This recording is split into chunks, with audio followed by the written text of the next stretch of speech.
Hola, ¿qué tal? Soy el pastor Vladi de Visión de Fe en Guatemala. Quiero agradecerle su sintonía a este video de las porciones semanales del Pentateuco, que es nuestra respuesta al llamamiento apostólico a compartir la escritura, especialmente a Moisés, en Hechos capítulo 15. Si todavía no se ha suscrito a nuestro canal, le invito a hacerlo y por supuesto, también que pueda visitar nuestras listas de reproducción en donde encontrará muchos otros videos que seguramente le edificarán.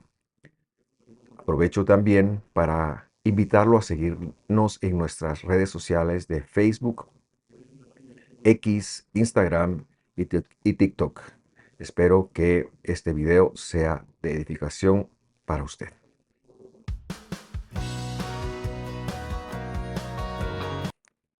Qué alegría me da darle la bienvenida a un estudio más de las citas del Señor. Hoy queremos cerrar el ciclo del 2024 en el año calendario gregoriano, habiendo iniciado el año nuevo hace un par de semanas. Queremos comentar acerca de las dos citas de Sukkot y Shmini Atzeret. Este año hemos decidido juntarlas debido a que ya la próxima semana tendríamos nosotros que empezar con lo que es ya nuevamente la cuarta vuelta de las porciones semanales, porque ya tenemos la lectura de la primera de ellas, la cual se llama Bereshit. Pero en ánimos de siempre darle un espacio a las porciones, a las citas del Señor como un punto de partida, yo quisiera entonces tener un momento con ustedes, explicar un momento, hablar algunas cosas, em, ya que cuando hay una cita siempre nos gusta agregar valor y procurar comentar o enseñar algo que no hayamos comentado en el pasado. Pero para ello quiero hacer un breve repaso de lo que sí veíamos en el 2023 en cuanto a que esta cita representaba el tercer rostro del Día del Señor, en cual el primer rostro, que es Yom Teruah, o el Día de las Trompetas, la fiesta de las trompetas, como o como equivocadamente le llaman, porque no, Yom Teruah quiere decir el día de la Teruah, el sonido del shofar. Representaba entonces el anuncio de la venida del Señor, Yom HaKippurim, lo que ya han llamado Yom Kippur o el día de la expiación, creo que le han dicho, porque realmente es el día de las reconciliaciones. Representaba la venida del Señor y la transformación de su venida. Y Sukkot, que es la que estamos ahora en cuestión, tiene que ver con el cambio del sistema. Desde esa perspectiva, nosotros lo tomamos ahora porque para nosotros no son citas de ninguna época, de ninguna religión, sino son citas de Dios como hemos demostrado y Él espera que nosotros estemos con Él y algo de eso veremos más adelante.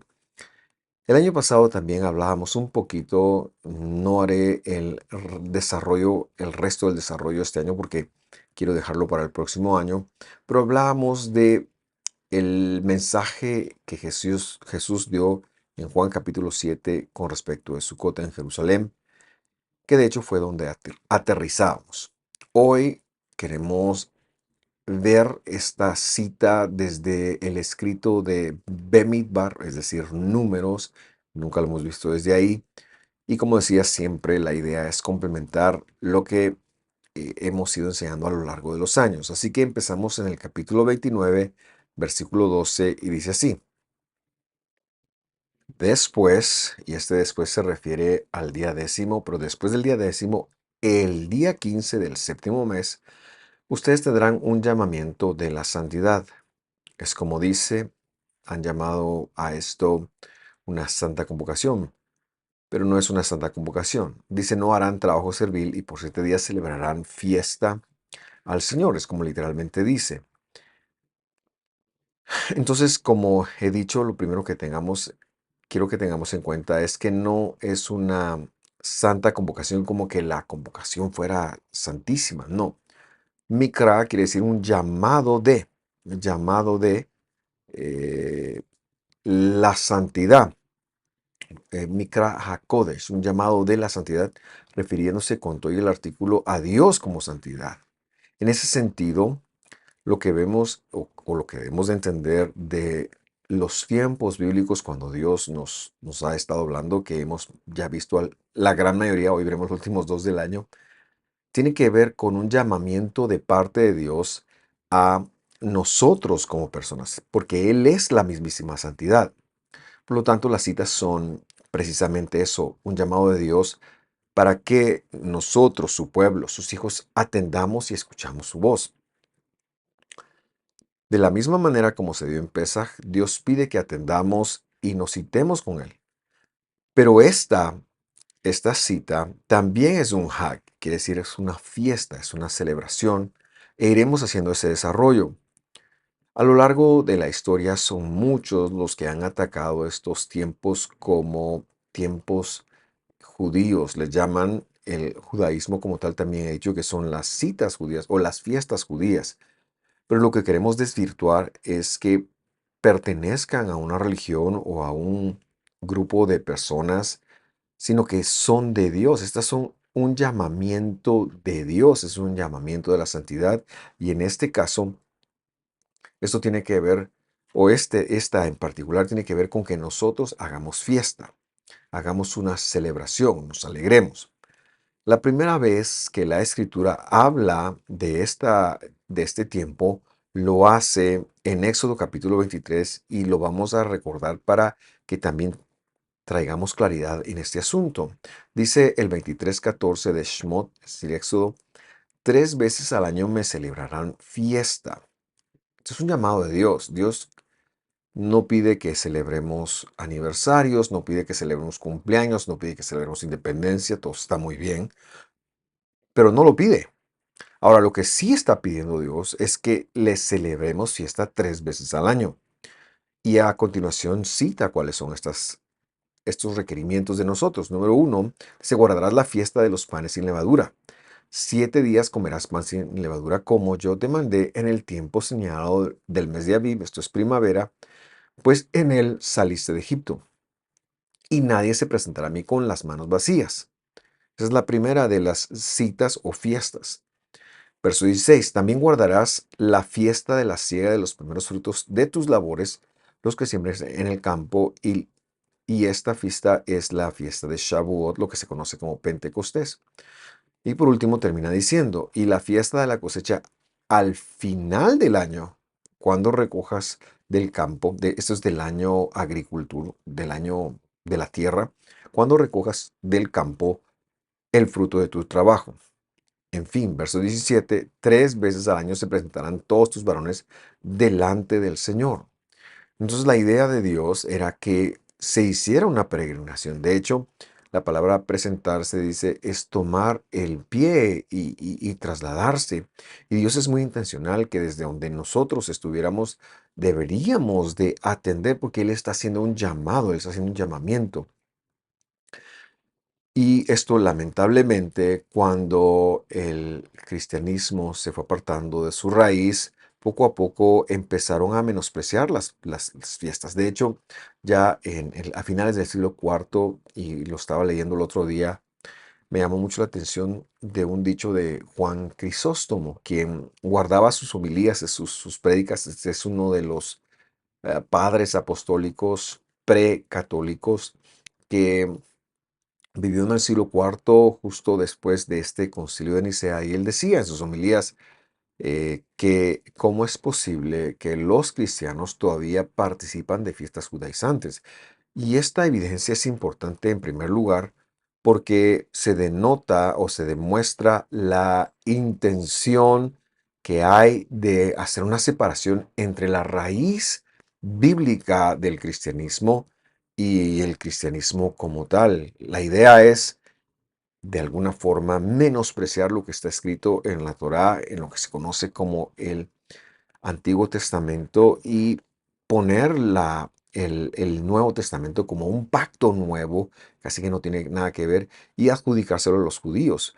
Pero también la otra cosa que nos demuestra es que todavía en este momento muchas de las congregaciones y de las comunidades creyentes en Cristo, gentiles, guardaban las citas del Señor. Todo eso irá acabando en la medida que la, eh, el imperio romano desemboque en el catolicismo que gobernó y que persiguió y que segmentó en una religión. Pero lo que queremos establecer en este momento es que esto no se trata de religiones, esto no se trata de gentilicios, no se trata de pueblos, esto se trata de un llamado que Dios está haciendo para que aquellos que son su pueblo atendamos. ¿Por qué? Porque son acercamientos al cumplimiento del pacto. ¿Cuál es el pacto?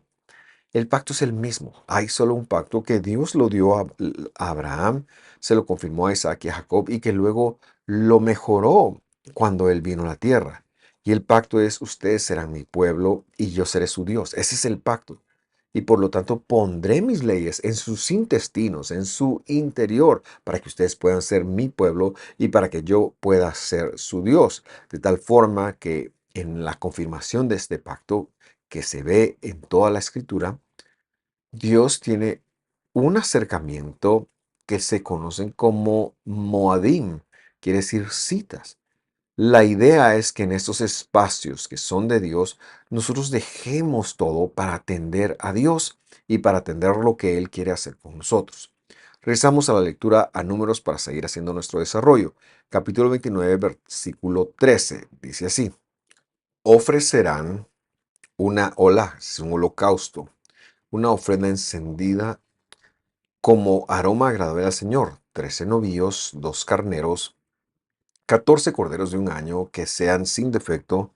Versículo 14, su ofrenda de cereal, flor de harina mezclada con aceite, 6.6 litros. Esta Biblia de una vez hace la conversión de las medidas bíblicas a las medidas que podemos entender hoy día.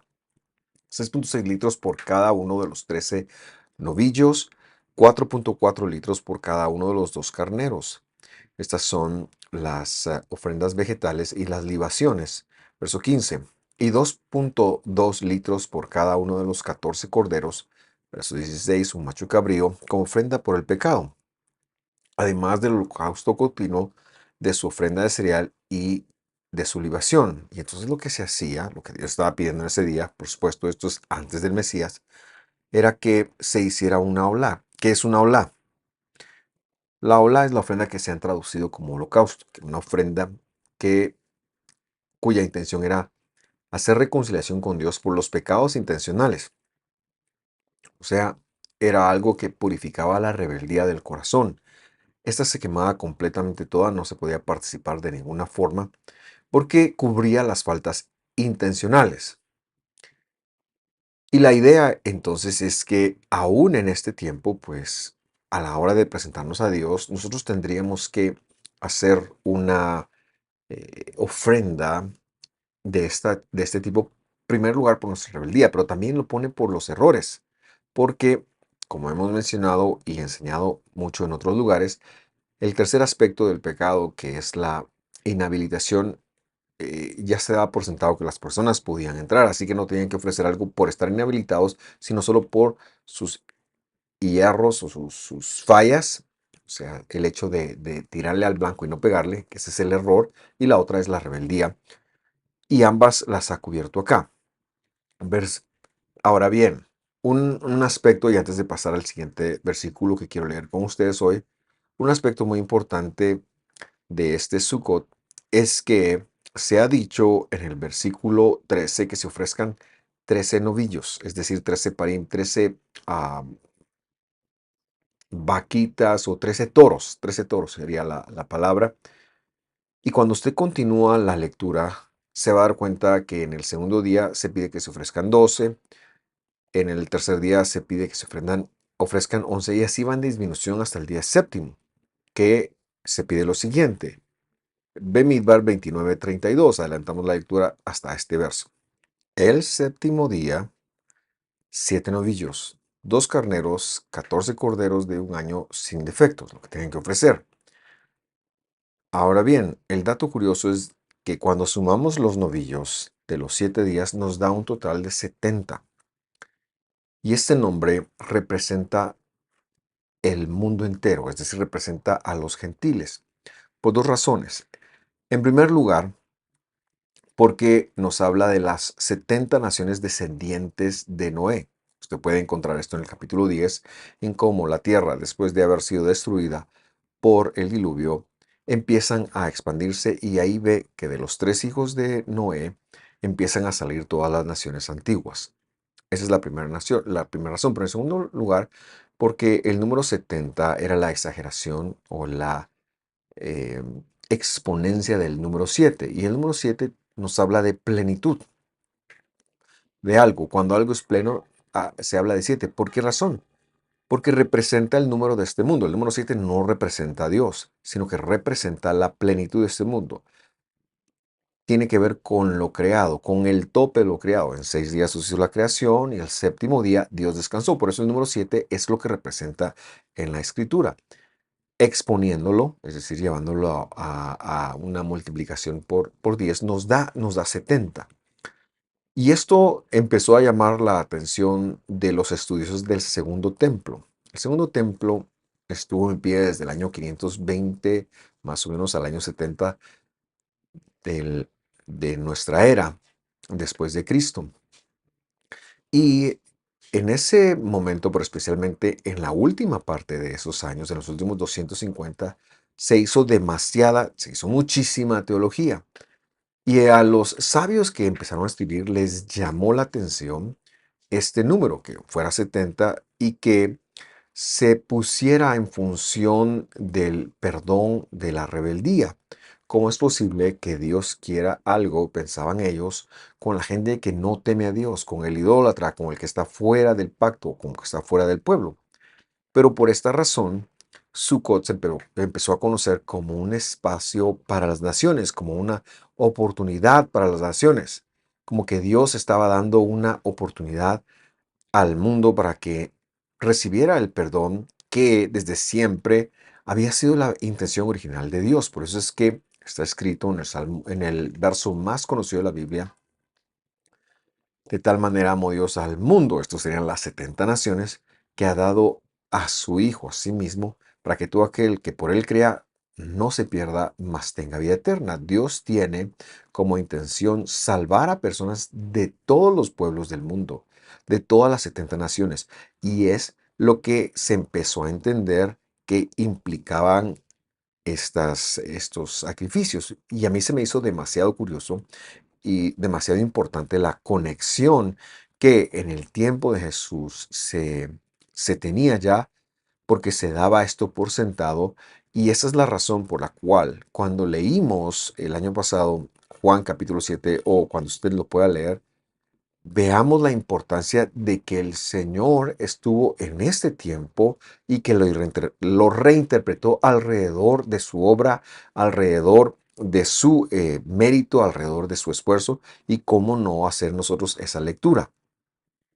Pero es que este libro, estos 70, no solo se quedó así, sino que se extendió, porque cuando se habla de las naciones, veamos que el último libro de la Biblia dice lo siguiente. Yo le invito a acompañarme a Apocalipsis 28, en donde dice: y saldrá a engañar a las naciones, es decir, a las 70 naciones que están en los cuatro extremos de la tierra. Y luego dice a Gog y a Magog, a fin de reunirlas para la batalla.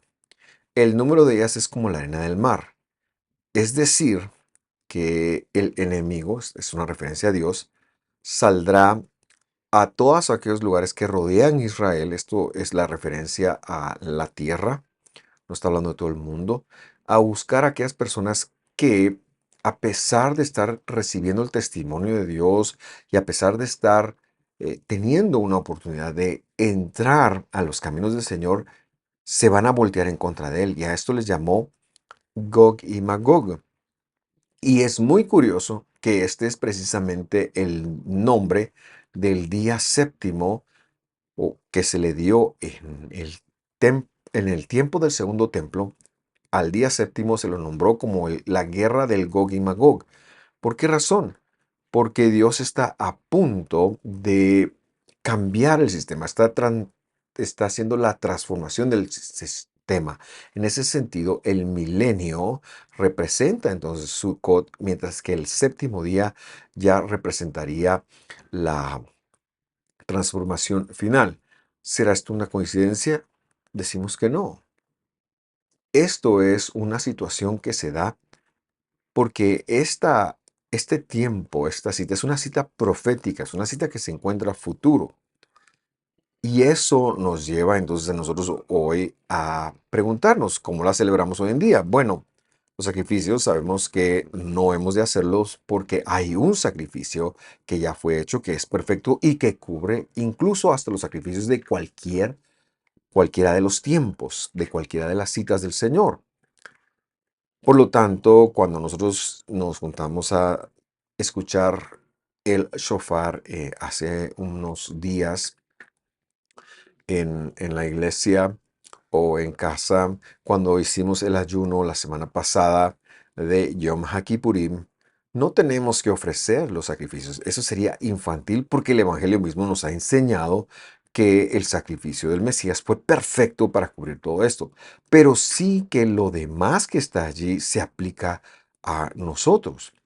Lo primero que quiero decir es que tenemos que tener la noción de que Jesús regresará y que incluso está profetizado en Zacarías que cuando Él regrese no va a permitir que haya lluvia en el milenio sobre las naciones que no suban a adorar en Sucot. Es decir, este tiempo estará vigente.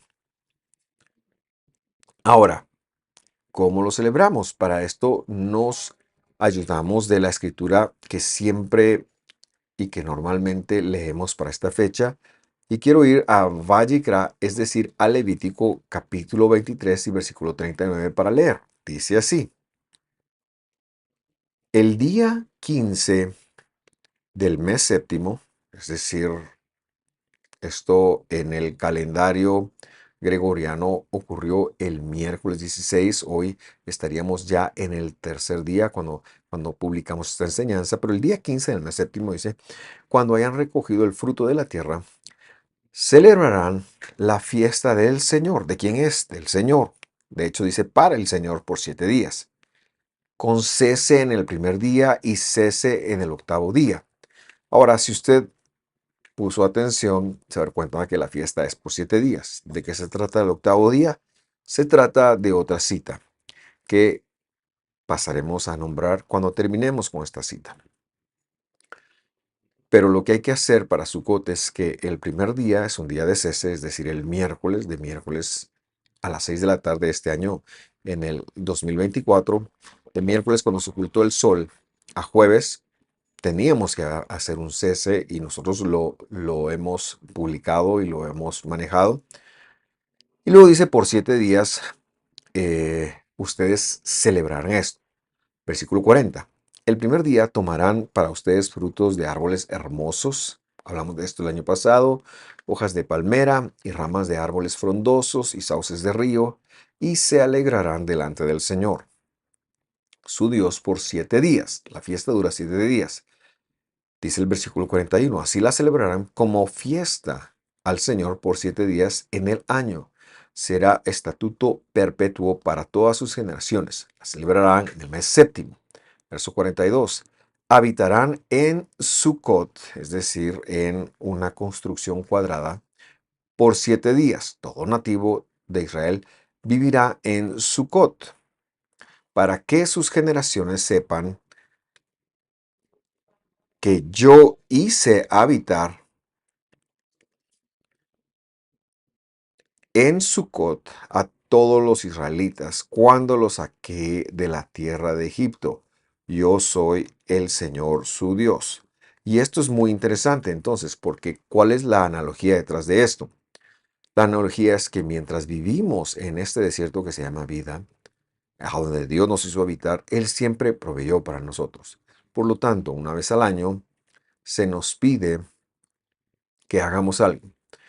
Y yo quiero resaltar 3 aspectos puntuales que están escritos acá. Número 1, habitar en una sucá. Hemos enseñado qué es la sucá en otros años, pero yo hago un breve resumen. La sucá es una construcción temporal, cuadrada, que se debe de hacer afuera de la casa, no se puede hacer dentro de la casa, se debe hacer fuera de la casa, con elementos del desierto y de la tierra de Israel, que representan la vida eterna. procure por lo menos tener una comida o algo en una azúcar para cumplir el mandamiento. Yo sé que vivimos en donde vivimos y trabajamos como trabajamos y estamos en época de lluvia y lo que sea, pero por lo menos procure tener una construcción temporal. Si usted puede poner en YouTube o en Facebook, perdón, en buscador, el internet, buscar en Google, no se me viene la palabra, que es una SUKH, SUKAH, usted va a darse una idea. En Visión de Fe Misco tendremos una SUKA, o perdón, tenemos una SUKA, hemos hecho una SUKA por si alguno de las personas que aquí se congrega quieren pasar y cumplir el mandamiento y cumplir con lo que Dios ha requerido. Entonces, eso es lo primero. La segunda cosa que hemos de hacer, y como digo, esto no es todo, año con año nosotros procuramos agregar valor, pero la segunda cosa sería transmitir a nuestras generaciones el cuidado de parte de Dios para nosotros. Lo que Dios pide de nosotros es una pedagogía. Dios está interesado en que transmitamos a nuestros hijos su palabra y para eso es que cumple una de las grandes funciones todas estas citas. Cuando nuestros hijos nos pregunten por qué comemos panes sin no leudados en Pesaj, nosotros damos el testimonio de que es porque el Señor Jesús nos vino a rescatar y la levadura es un símbolo en ese tiempo del pecado. Cuando hablamos de eh, Shavuot, la fiesta de las semanas, tenemos que hacer un recuerdo. Cuando hicimos Yom Teruah acá, nuestros hijos fueron formados, hicimos un acto profético. Yom HaKippurim, ayunamos. Bueno, esto no es una excepción. Debemos de enseñar, perdón, a nuestros hijos, a nuestras generaciones, las que vienen, a conectarse con Dios por elementos pedagógicos, con elementos visibles que ellos puedan ver, que puedan seguir, que puedan conectar. Pero no solo a nuestros hijos, a nuestros descendientes, también debemos de hacerlo con los discípulos, con los que vienen atrás en el asunto de que no han creído en Dios todavía o recién están entrando, que nuestros discípulos también puedan recibir un testimonio de una pedagogía tangible para hacernos entender que Dios nos ha protegido, nos sigue protegiendo en estos tiempos. La idea es que aquellos que saben menos, sean nuestros hijos o nuestros discípulos, vayan aprendiendo. Y la tercera cosa es que intencionalmente debemos de alegrarnos. La alegría acá es un mandamiento. Son 7 días en donde intencionalmente debemos de estar contentos, de mostrar alegres y debemos de saber que Dios está con nosotros. Yo quería dejar eso en su corazón.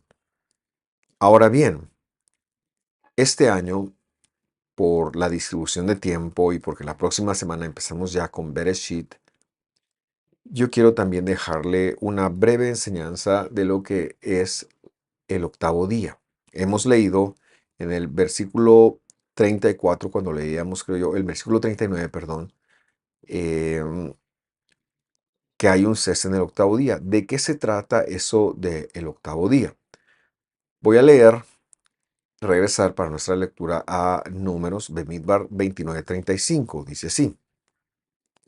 En el octavo día será Atzeret. No quise traducir esta palabra porque la quiero explicar para ustedes, pero van a tener ustedes un Atzeret. No harán trabajo servil, verso 36, pero ofrecerán un olá, es decir, un holocausto, ya hemos hablado un poquito de esto, una ofrenda encendida como aroma agradable al Señor, un novillo, un carnero, 7 corderos de un año sin defecto. Versículo 37. Y su ofrenda de cereal y sus libaciones por el novillo, por el carnero y por los corderos por su número según la ordenanza. Verso 38. Y un macho cabrío como ofrenda por el pecado, además del holocausto, la ola continuo de su ofrenda de cereal y de su libación. Lo primero que quiero que tome nota es que de Sukkot se ha hablado que son 7 días. Acá vemos un octavo, por lo tanto, esta es una cita distinta, aunque pareciera estar dentro de Sukkot. Está relacionada, porque en las primeras tres de este momento de el otoño, hemos hablado del Día del Señor desde una perspectiva: anunciación, transformación o cambio del sistema, que es esta última, Sukkot. Pero la cuarta cita ya tiene que ver con algo distinto. Y aquí es donde podemos explicar la palabra Atzeret. ¿Qué quiere decir Atzeret? Quiere decir retención. Quiere decir que el octavo día, que es un día que implica que va más allá de lo creado, que va más allá de la creación, porque eso es lo que quiere decir el número octavo. El número 7 tiene que ver con esta creación. El número 8 tiene que ver con ir más allá de la creación, y esto depende de Dios. Entonces, ese día que tiene que ver con la eternidad, que tiene que ver con la vida eterna, nosotros nos quedamos puestos, nosotros nos quedamos retenidos, porque se da un evento maravilloso. El sistema ha cambiado, la guerra de Gog y Magog ha terminado, el juicio de los no creyentes ha sucedido, y ahora viene un tiempo en donde vamos a vivir con el Señor. ¿Dónde podemos ver que así es? Bueno, en el Evangelio, ya la hermana de Lázaro, el que falleció y que Jesús resucitó, nos da una referencia al respecto. Vamos a leer Juan 11:23 y dice así: tu hermano resucitará. Le está diciendo el Señor de que en este momento él va a hacer un milagro. Verso 24, Marta le contestó: yo sé que resucitará en la resurrección. ¿Cuándo será esto, según Marta? En el día final, es decir, en el día octavo, ya sea por enseñanza del Mesías o por la enseñanza que se predicaba en ese momento. Se les había asociado que Atzeret, que viene después del día del Señor, que va más allá de este mundo, ese día resucitarían los muertos, ese día empezaría la vida eterna. La respuesta del Mesías dice así: Jesús le contestó: yo soy la resurrección y la vida, el que cree gracias a mí, aunque muera, vivirá. ¿Por qué? Porque Nazaret estará vivo nuevamente. ¿Por qué? Porque lo que significa Nazaret no es tanto que va a resucitar en este momento, porque la resurrección es de Yom HaKippurim, sino que Atzeret implica la vida con él para siempre. Verso 26, y todo el que vive y cree gracias a mí no morirá jamás. Así va a ser. Ella le dijo, versículo 27, sí, Señor, yo he creído que tú eres el Mesías, el Ben Adam, es decir, el cuerpo de Dios, o sea, el que viene al mundo. Y cuando Marta hace esa confesión, ella está, debido a Dios, debido a que Dios la conoce así, sabiendo que aunque muera, no morirá, resucitará. La resurrección ha sido un paso anterior, pero una vez resucitado, ¿qué pasa? De esto nos habla el día octavo, de esto nos habla el Atzeret, que Dios nos va a retener con Él para que vivamos eternamente y para que se cumpla a todas luces la promesa, el pacto que hablábamos. Es decir, yo seré su Dios y ustedes serán mi pueblo. Pero quiero dar una última cita del Evangelio para hablar de esto, y esta está en Apocalipsis 21:1. Y dice ahí: entonces vi un cielo nuevo y una tierra nueva, porque el primer cielo y la primera tierra pasaron, y el mar ya no existe. ¿De qué nos está hablando acá? De que la creación, como se tenía concebida, como se representaba en el número 7, ha cesado. Y ahora viene un cielo nuevo y una tierra nueva, es decir, el octavo día.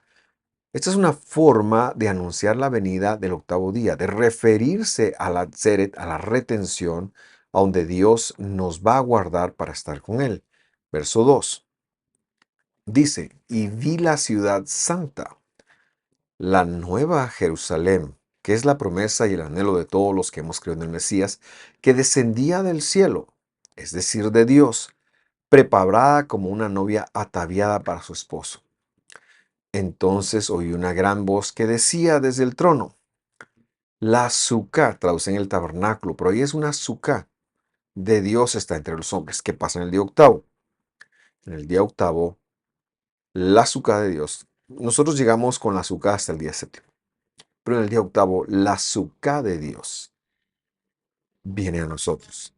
Y entonces se cumple el pacto en todas sus dimensiones. Y por eso es que el versículo cierra diciendo, y Él habitará entre ellos, y ellos serán su pueblo, y Dios mismo estará entre ellos, y se cumplirá el pacto. Las citas, como lo hemos visto, y una narrativa que empezábamos, hablábamos de que las primeras tres tenían que ver con la primera venida del Mesías. Bueno, las segundas cuatro tienen que ver con la segunda venida del Mesías, algo que anhelamos, a lo que aspiramos. ¿Qué hay que hacer en esta? Bueno, lo que ha dicho la Escritura es que debemos de hacer un cese, tal como se hace en Shabbat.